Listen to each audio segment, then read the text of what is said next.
15 दिन नहीं पढ़े, 20 दिन नहीं पढ़े, खत्म। तुम्हें क्लाइमेट पढ़ना है, क्लाइमेट, और तुम्हें लैटिट्यूड नहीं पता, तुम क्लाइमेट कभी समझ ही नहीं पाओगे। ये जिंदगी हो या कंपटीशन, उसमें सबसे इंपॉर्टेंट चीज क्या है? डायरेक्शन। अगर दिशा मिल गई तो जीवन की दशा बदल जाएगी। किसी की चिंता मत करो कौन क्या कह रहा है। सूर्य से सीखो फोटोसिंथेसिस करना, सब तुम्हें भगवान मानने लगी। चंद्रमा फोटोसिंथेसिस नहीं कर पाता, इसलिए मेरा पहला गुरु सूर्य है, दूसरा गुरु है पीपल। पॉजिटिविटी को छोड़कर तुम्हें नेगेटिविटी नहीं देखना कि मुझे गाली दे रहा था, तुम भी दोगे, हमेशा पॉजिटिव है। तीसरा गुरु शेर, जंगल में चुनाव नहीं होता। चौथा कोबरा, इतना जहर रखो तुम्हारी पूंछ पर अगर किसी ने पैर रख दिया 10 लोग। 15 दिन नहीं पढ़े, 20 दिन नहीं पढ़े, खत्म।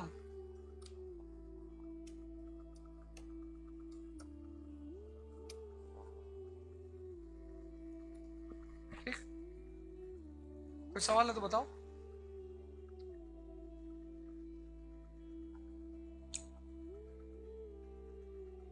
कुछ पूछना है तो पूछ लो। चेतना, एनसीईआरटी बेटा देखो, अगर तुम्हें लैटिट्यूड नहीं पता तो तुम मॉनसून कैसे समझोगे? बताओ। 6 to 10th बेसिक्स, सिर्फ बेसिक्स। तुम्हें क्लाइमेट पढ़ना है, क्लाइमेट, और तुम्हें लैटिट्यूड नहीं पता, तुम क्लाइमेट कभी समझ ही नहीं पाओगे।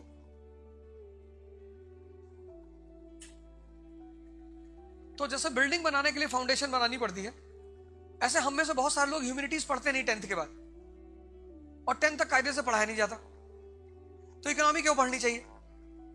पता ही नहीं। अब जिसको बैंकिंग नहीं पता वो स्टॉक एक्सचेंज क्या समझेगा? बताओ, कोई रास्ता है? जिसको बैंकिंग नहीं पता वो मॉडर्न इकोनॉमी को क्या समझेगा?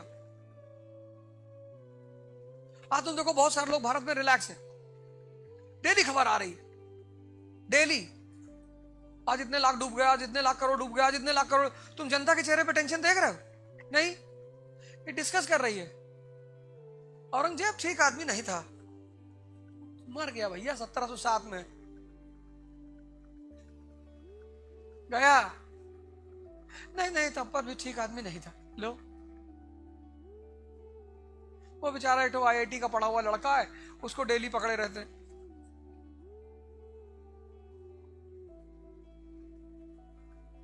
हाँ, तुम देखो इंडियन मीडिया को,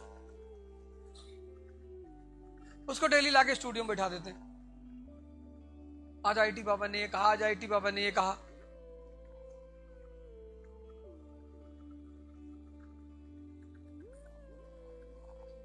उस बेचारा ने कह दिया था इंडिया मैच हार जाएगी, उसको ले गए। अरे बाप, कह दिया होगा यार।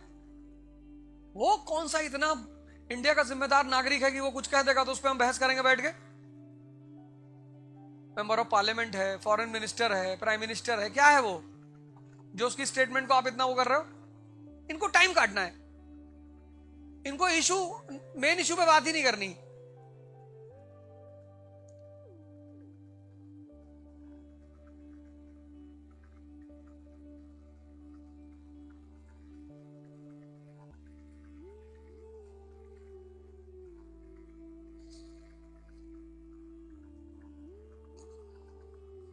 ठीक, और कोई सवाल?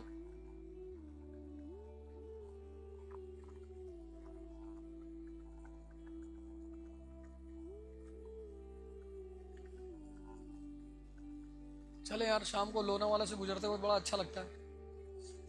रात हो जाती है तो फिर चीजें दिखाई नहीं पड़ती। मेरा एक आश्रम भी है लोनावाला के पास।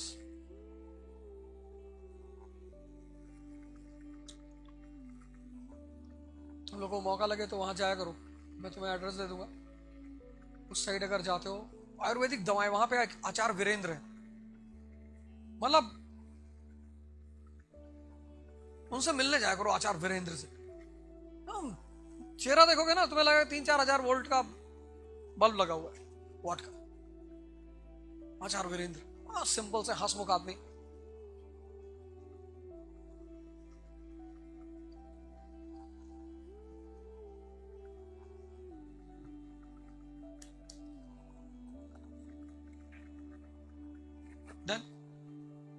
पूछना तो। लोनावाला में मैं अभी लिखा दूंगा, तुम बता दो।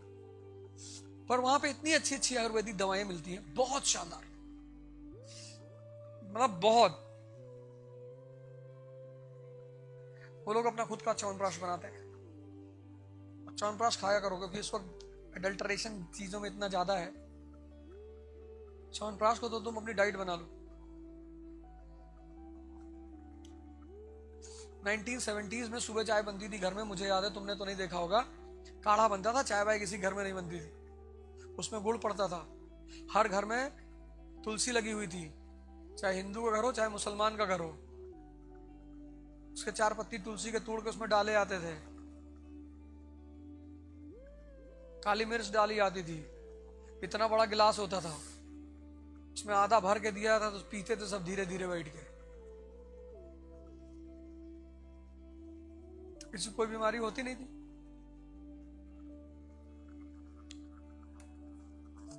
जो आपका जीवन बचाए वो भगवान, और भगवान थोड़े, पीपल रात में ऑक्सीजन देता है तो सिर्फ हिंदुओं को देता है।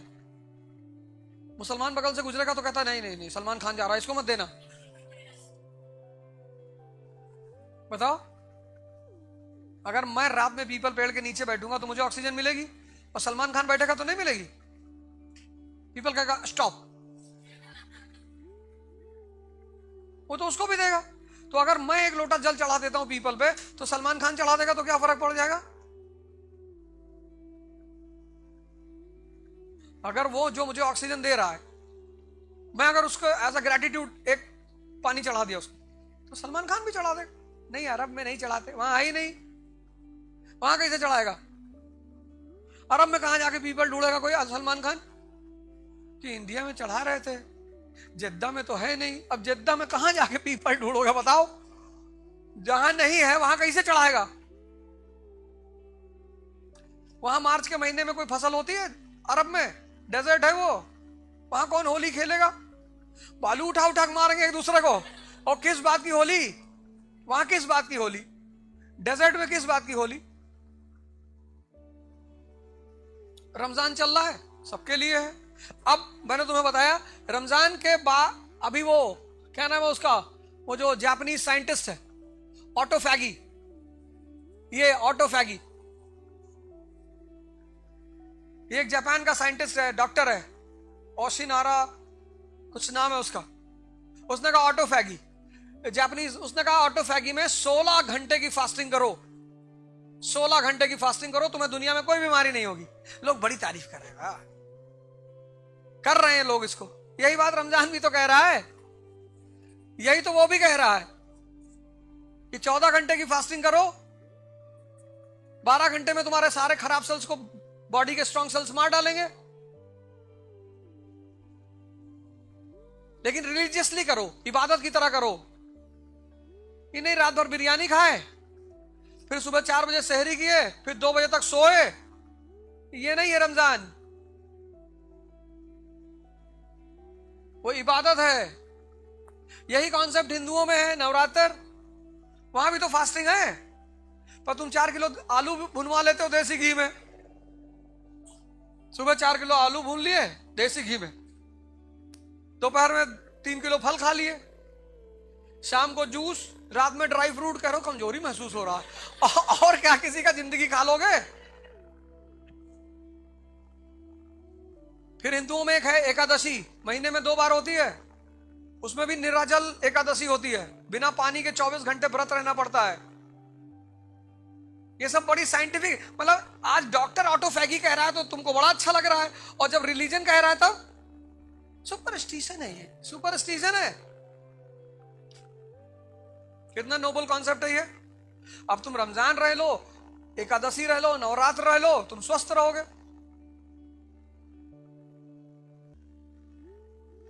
भाई माता पिता जी दोनों एकादशी रहते, इतनी उम्र हो गई, भगवान का रहम है, कुछ है ही नहीं, ना बीपी ना शुगर, कुछ नहीं है।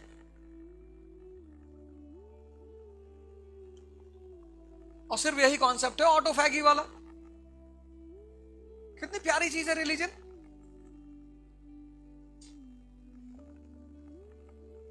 कुछ बोल दो तो मुसलमान नाराज, उधर हिंदू नाराज। बताओ 4 किलो आलू पे हमारा आलू पे नजर लगाए हुए।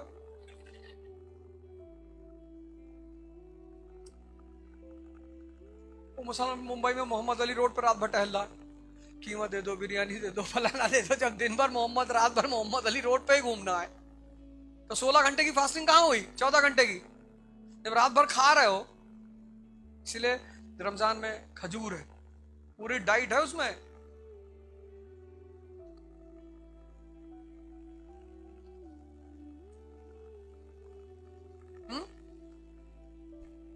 तो वही जो मैंने पहला वर्ड कहा था, ये जिंदगी हो या कंपटीशन हो, उसमें सबसे इंपॉर्टेंट चीज क्या है? डायरेक्शन। अगर दिशा मिल गई तो जीवन की दशा बदल जाएगी। किसी की चिंता मत करो कौन क्या कह रहा है। सूर्य से सीखो फोटोसिंथेसिस करना, सब तुम्हें भगवान मानने लगेंगे। चंद्रमा फोटोसिंथेसिस नहीं कर पाता, इसलिए मेरा पहला गुरु सूर्य है। फोटोसिंथेसिस करना, जो भी जिंदगी में आए उसको निकाल के दे दी, ये ले पैसा, नमस्ते भैया, 5 लाख रुपए रख ले, पापा कहा करो, जी डैडी, हो गया। इतना क्या टेंशन लेना जिंदगी में। दूसरा गुरु है पीपल। पॉजिटिविटी को छोड़कर तुम्हें नेगेटिविटी नहीं देखना कि ये मुझे गाली दे रहा था, तुम भी दोगे।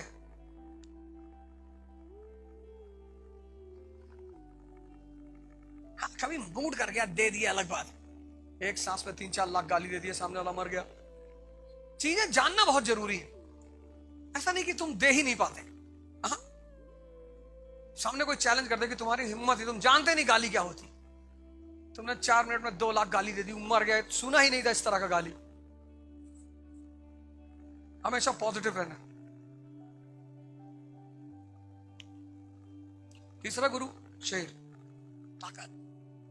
जंगल में चुनाव नहीं होता, वहां कोई वोट देने नहीं जाता कि हम जंगल में शेर खड़ा है, जेबरा खड़ा है। जेबरा की औकात है, खड़ा हो जाएगा, हाथ डालेगा जेबरा को ऐसे पकड़ के। जेबरा हिरन उरन तो बगल में ही नहीं आ सकते।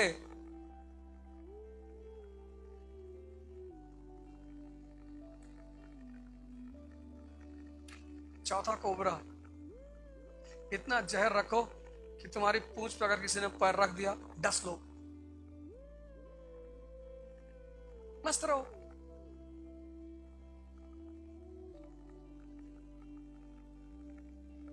एक गिटार खरीद लो, शाम को कभी आधा घंटे बजा लिया कर।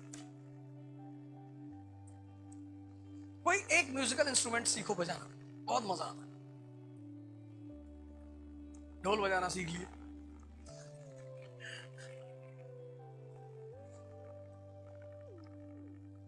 मूवी भी आई थी ना ढोल, राजपाल यादव की, कहता ढोल कहाँ है, ढोल।